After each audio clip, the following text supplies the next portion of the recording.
Hello, and welcome back to another episode hosted by yours truly, William. I am here today to bring you something special, although all the shit I usually bring you is special, but today's something even more so, something that's close to my heart. The original G1 Transformers TV show. So I was born in the 90s, so the original TV show was in the 80s, so I didn't watch that. I mean, I've always been a Transformers fan, but I didn't watch the original G1 Transformers until I was well in my late teens, early 20s. My first introduction to them was through the Michael Bay movies. And for anyone who's watched the Michael Bay movies and the original TV show, you know the characters and their depictions, it's night and day. Completely night and day. So, as a Transformers fan growing up, I always wanted to go back and watch the original TV show. And when I watched the Michael Bay movies, I was sort of like, is this what they're like? Because I don't really want to watch them then. And so I didn't for a long time. And then finally, after years and years of, people saying like, oh, it's so much better. It's so different. It's not like the movies. I finally went back and watched them a couple years ago. And I gotta tell you, I loved it. But before I get into it, I want to give you a quick, recap of what Transformers is. It's a TV show, or a series, based around toys. and the original TV show, so Transformers started when Hasbro bought a Japanese company called Diaclone, their toy line of transformable, cars and stuff. So they bought the toy line, and then they bought like multiple toy lines, because some were cars, some were like military vehicles, and they were like, okay, well, we want to sell these in America, and we want to make a TV show around it, as like a sort of commercial. So then that's how they created the Transformers show. And it's just really interesting, and so when they were making it, they said the regular cars, trucks, and all that stuff, they'll be the good guys, and the military vehicles, the planes, the helicopters, the tanks, the guns, they will be the bad guys. And each character was given like a brief description before the show was made. And then the storyboard people for the Transformers TV show were kind of just like, nah. Like, they took some of them, like Optimus Prime's original bio is pretty on point, but a lot of these characters got drastically different characterizations. And so then, once all that was done, they started on like a miniseries. And the miniseries was about 3 episodes long, and that was such a huge hit that then they were like, okay, they got greenlit for a season. And then overall, they eventually got 4 seasons, although the third one, if you even want to count that as a season, and 1 feature-length movie. And watching it, I mean, it's just, I understood at the time. I mean, the show, first and foremost, is a commercial. And as you're watching it, you're like, it feels like a commercial for a TV show. But they do it, and I think, in such a good way, because, I mean, I wasn't a kid when I watched it, but as an adult, I was like, I get why it was so popular. I mean, nothing really at the time was like it. You had a bunch of robots. I mean, you had shows like G.I. Joe, He-Man, mostly shows focused around like big, muscly characters. And then here was a show focused on robots who are aliens from a different planet who are in the midst of a civil war. It's a crazy idea. But I mean, they pulled it off so well. The characters, I mean, I don't want to say they're fleshed out, but for the most part, I think they definitely each feel different. I mean, in terms of, so I'll put some photos up of you for you to see.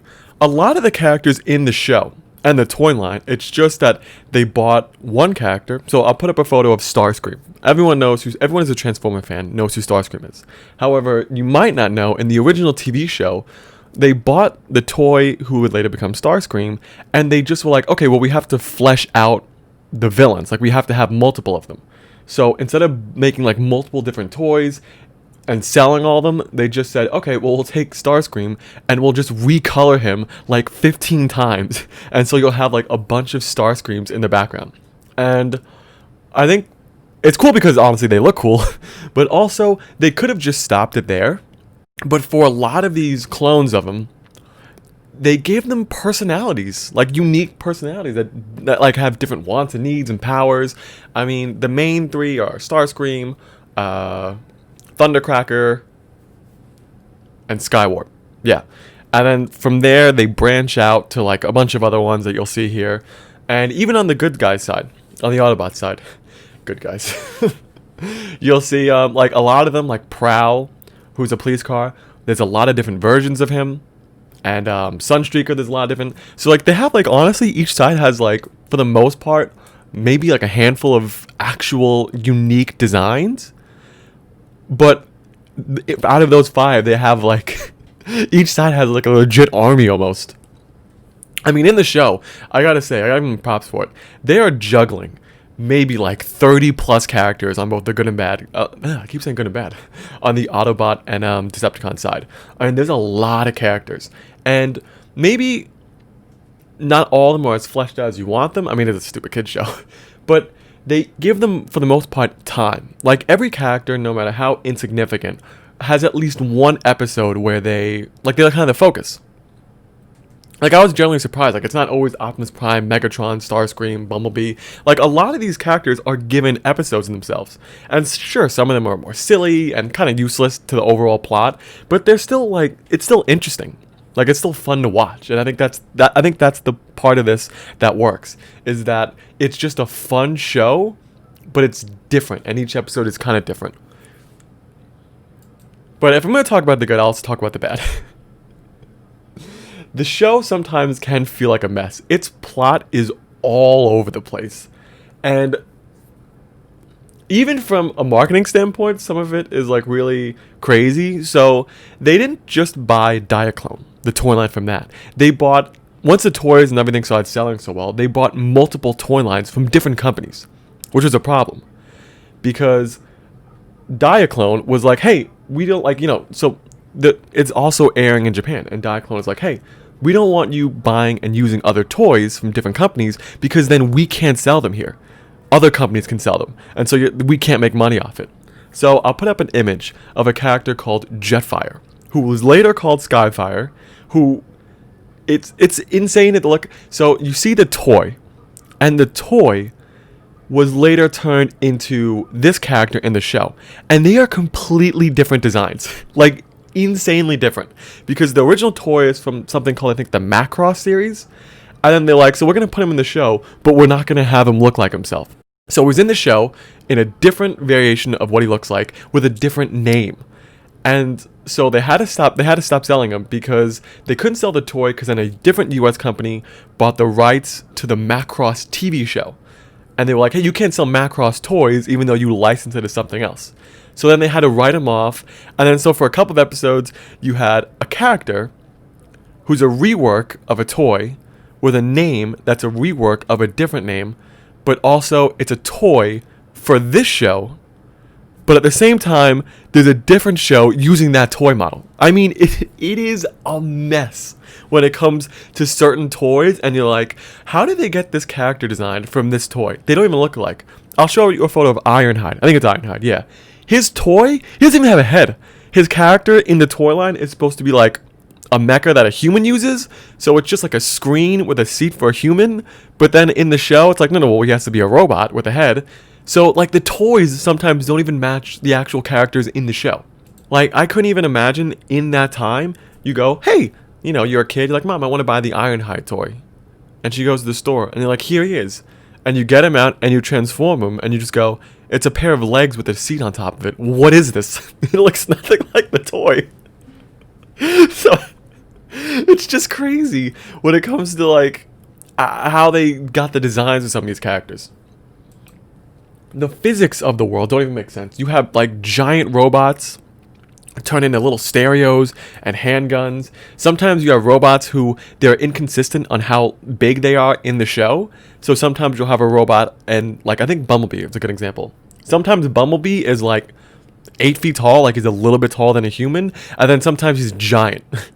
And the same thing for this character Soundwave. He has these little cassette tapes, and the cassette tapes turn into little robots. And sometimes those little robots are like the size of humans, and then sometimes they're just full Transformer size. So it's crazy.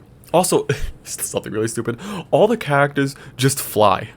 Like, I know, like, you have the Decepticons who, like, turn into planes, and you can make an argument, okay, well, when they're in their robot form, maybe they have, like, jet propulsion or something on their backs or feet, whatever. But then random times, Optimus Prime will just, like, put his hands up in the sky, and he'll just whiz off. And they all do that. They all, like, can fly sometimes, but then they can't fly, like, during fights. It's very confusing. And it just makes no sense. but I still love it because it has a stupid charm to it. The humor in the show, it's very 80s, people. It is so 80s, which I guess kind of works for it. The animation here and there is a little hit and miss. I mean, for the time, I'm sure it was good, but it doesn't hold up as much as I'd hoped it would. But I think it definitely has that 80s charm animation-wise. So that's enough for the bad for now. Back to the good. I think one of the things that really I took away from the show is that, like I said, there's a lot of characters. I mean, there's so many characters, and they're so unique. Almost not even unique, but they're just so interesting. Like some of their designs, some of their like just personalities. That it kind of reminds me of Pokemon in the sense that there's so many of them, and no matter how insignificant a character is, that's someone's favorite. And I think that really speaks volumes for the impact it has on people and had on people back then. I mean, I know for one of my favorite characters, Acid Storm. It was a green color. So this one episode, a little one-off, they had these 3 Starscream lookalikes. And they had different colors. They didn't have any names. They were just in one episode. And the fans loved them so much that they kind of became like cult favorites to some people. To the point where even till today, they still make toys of them. They've given them names. They give them like things to do in the comics now, and I love that about the show. That it's just such small, minuscule characters. The fandom almost pushes like, hey, we love this guy so much that you have to use him more. And I love that they often do that, especially in the comics. So another thing is each season so it's a toy line. It's a commercial for a toy line. I know I keep saying that, and I'm probably gonna keep saying it because all of the show focuses around selling toys. So in between season 1 and 2, they bought more toys, and then they discontinued some of the toys. So in the show, when you go from season to season, you'll just have like characters that are like, what happened to them? They're just gone. And who are these people? Why are they here? And they never give any explanations for it. It's basically just, hey, here's the newest toys, and now they're in the show. That's all it is. I mean the movie, for God's sakes. So one thing that they did that I love. This did have a feature-length movie. I think it was just called like Transformers, the movie. I think that's the full title. It has 2 those. And it's in between season 2 and 3, and I like that you're practically it's marketing. I like it, but really it's just a greedy tactic from them. So to start season 3, you have to watch the movie. Otherwise, you're so lost. I mean, I'm not going to go too much into detail in the movie because I could talk about the movie all day. But, so in the movie, again, it's another in-between seasons. They're bringing in new toys and they're canceling old ones. But they had the bold idea to kill off, like, the main characters, Optimus Prime and Megatron. And, like, so many others. Like, I think in the movie, in the first, like, 5 minutes, they kill off, like, maybe 10, 20 Transformers who are, like, main characters in the show. And they completely replace them with new characters. Like Rodimus Prime, Galvatron, some names you might know, Ultra Magnus, RC. So, they make you watch the movie. And it kind of reminds me of the Power Rangers movie, the original Mighty Morphin from the 90s. And I always hated how, in the Power Rangers movie, it's an in-between for Mighty Morphin, from Zeo to Turbo, the series, and the costumes. And so, in the movie, they had the Zeo powers, although they never transform into it, but then they get the Turbo powers. And so it's a cool like transition from for the movie. No, I'm sorry. So for the original Power Rangers movies, both the Mighty Morphin Power Rangers movie and the Turbo, in each one they get new costumes, they get new Zords, and it's often like a transition to a new season. But I always hated that in the show it's like, so it's almost like a separate canon because the movie has one way they do it, and then in the TV show they're like, well, we can't ostracize our audience who didn't watch the movie. So we have to retell the same story, but completely different. So the movie kind of then just like, it becomes just not important to the actual show. But the Transformers movie, it's very integral to the actual storytelling of the show. Because if you start season 3, you go, where is everyone? And who are these people? Who is this character named Rodimus Prime? And why is he the leader now? So I mean, I get it's a greedy tactic. Like, hey, you need to watch the movie, so spend money on it. But at the same time, I'm glad they made the movie important. Like, I'm glad I had to, like, watch the show and be like, okay, now I have to watch the movie. So I think that's just a really cool, like, I just wish more TV shows that get movies, I wish they did that. Like, they make them important to the actual show. I'll quickly talk about the last season of the show. It's very weird. So, the show is a miniseries, 3 episodes. Season 1, 13 episodes. Season 2, 49 episodes. The movie, Season 3, 30 episodes. And then the last season of the show, which I was very, like, surprised when I watched it, because I didn't know, like, how many episodes were in each when I was going into it. So, I saw Season 4, and I'm like, wait, this is 3 episodes? What is this? And it's a weird, I don't know what they were going for. So season 3 has this weird thing where, like, they introduce the idea that humans can become this thing called headmasters. And so humans would turn into little robots, and then those little robots would turn into the heads of the bigger robots. And it was a very weird, like, just 3 episodes of, like, what is going on here? This is very weird. And I know technically G1, like, the show, so the show ends at those 3 episodes. It's very confusing. It's like season 3 started, 3 episodes, here's this new concept, and then just bam, done. We're done with the series. Japan continued it, and they made their own season 4 because they were like, we're doing our own thing. The season 3 thing, it didn't work. And so that's, like, basically it for the original G1 TV show. I think it's a definite must-watch. Not a must-watch, but I think if you want to get in the world of Transformers, and, you know, if you watch the movies, it's nothing, I promise you, it's nothing like the TV show. It's so, like, the show is just so much better, so much, like, more silly. I think if you watch it, like, you know, I think it's great for kids. If you have even kids now, I think would enjoy the show. You have really cool characters, cool things happening. It's very interesting. I think it's a really good show. And if you're a Transformers fan and you haven't watched it, I definitely recommend going. I mean, it's so good, and it's just so out there.